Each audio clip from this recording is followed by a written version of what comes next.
Many of you may be familiar with the scholarly debate regarding the true authorship of Shakespeare's works. The breadth and knowledge evidenced in his plays has called into question whether one man could possibly have written all the works in the canon. However, scholars have recently unearthed transcripts of Shakespeare's meetings with members of his company. These transcripts reveal the process by which at least some of Shakespeare's works may have been written. The following is an exchange that is believed to have taken place in a London office in the year 1600. William! Bill, good to see you, good to see you. Sorry to keep you waiting. Well, how's England's favourite author? He's all right. Well, we're having quite a run, aren't we? 12th night, another smash hit? Yes, it did all right, I suppose. Yes, and I see you're quite enjoying the fruits of a good box office as well. I saw you in the pub last evening with some of the comelier members of the cast. Well, women love a poet no matter what he looks like. What did you want to talk to me about? Well, all right, let's talk about the new play. Love the title. Love the title. It's a real grabber. Hamlet. Guess I'm wondering right off, I mean, is it about a small town? There's no king or prince in the title, so who is he? And this first line, Bill, this first line. Who's there? Boo! Great. Great stuff.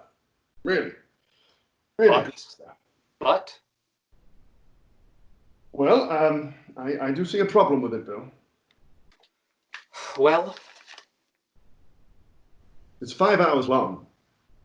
5 hours, Bill, on hard wooden seats, and no toilets that side of the Thames. Well, I can't help that. They need to put in a decent theatre.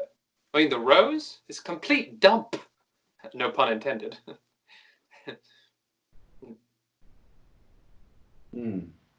Well, I frankly agree with you, Bill, but until they do put in something else, I think we need to do some adjusting. Adjusting? Yes, I think we need to trim some of the dead wood, Bill. Dead wood? Yes, frankly, these talky bits that are breaking up the action. Talky bits? You mean the soliloquies? Yes, I do, and I think we both know which is the particularly troublesome one. Oh? Oh, which is the particularly troublesome one?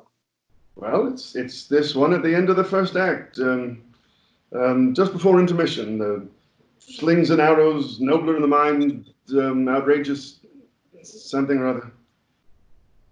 It's boring, Bill. It's boring. I mean, the crowds hate it. That what happens to be my favorite, actually. Well, now, Bill, you said that about Mark Antony's avocado monologue, and we had to cut that. And let's not forget that klezmer tap dance you wanted at the end of Merchant of Venice. Now, the show ran much better without it. Now, look, Bill, you know I respect your work. You know that. No, absolutely not. You cut one word of that speech, and my name's off the play. Bill, Ophelia has got a costume change down to 1 minute. 1 minute. She's in the wings. She's ready to come on and do that mad scene which everyone loves, and you wrote it. But you've got Hamlet yammering on here about whether or not he's going to kill himself. And at the end of it, Bill, at the end of it, he still hasn't made up his mind. I mean, it's dull. Nothing happens. Well, you could just cut the speech altogether then. Oh, Bill, why do we have to fight? Look, just think about it a moment. I'm sure you could make it snappier. Snappier? Yes, just tighten it up. I'll tell you what. You've got the script there, yes? Yeah. Let's look at it together now. Now, how does it start? To be. Come on, Bill. Come on. Yeah. To be a victim of life's earthly woes and mortal suffering which suffuse a man's life, or not to be a coward, but to seek escape and take death by his proffered hand. That is the question which brings such torment unto me. There, now I'm sure we can get this down. Oh, absolutely not. It's perfect the way it is. Look, I tell you what. Look. Let's just try this. Let's start it. To be a victim, or not to be a coward. Well, that doesn't make sense, does it? To be a victim of what? To be a coward about what? All right, fair enough. Let's take out victim. Let's take out coward. Let's start it. To be or not to be. You can't say that, it's gibberish. No, it's brilliant, Bill. Look, to be or not to be. That is the question. Dun-dun, dun-dun, dun-dun, dun-dun, dun-dun. Well, you're damn right it's the question. Nobody will have any bloody idea what he's talking about. Well, I'll tell you what. Let's leave that for the moment. Let's go on. Now we've got. Hang on, it's not all bad. It's we've got blah blah blah blah blah. Slings and arrows, good. Action-oriented crowds love it. Take up arms, brilliant. Sea of troubles, good. Against those cursed doubts that do plague on man and his posterity. Getting a bit woolly there, Bill. And plague is rather tasteless to audiences nowadays. We've been getting letters about that. So let's just trim a little, see what we've got. To suffer the slings and arrows of outrageous fortune, or to take up arms against the sea of troubles. Good. I quit. No, Bill, it's brilliant. It's absolute crap.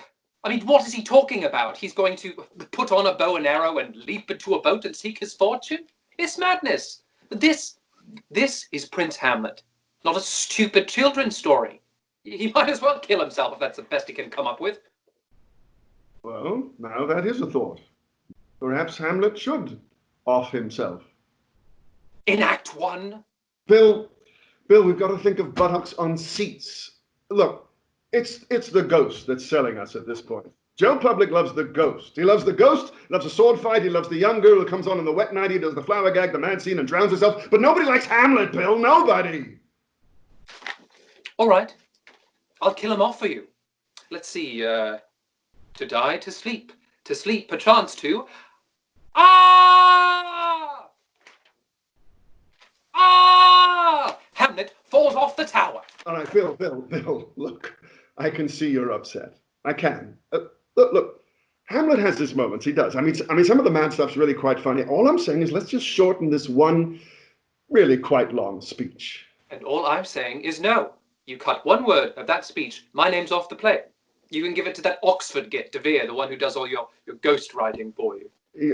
Look, I can do that for you, Bill, but you know, it's your name that sells us. I don't care. I'm going back to acting. Oh, Bill! All right, but mark my words, one day he's going to want credit for all this. Bill, are you the... God, what a fusspot. It's a bloody show. It doesn't even have a song. Probably run a week. See what's on Netflix.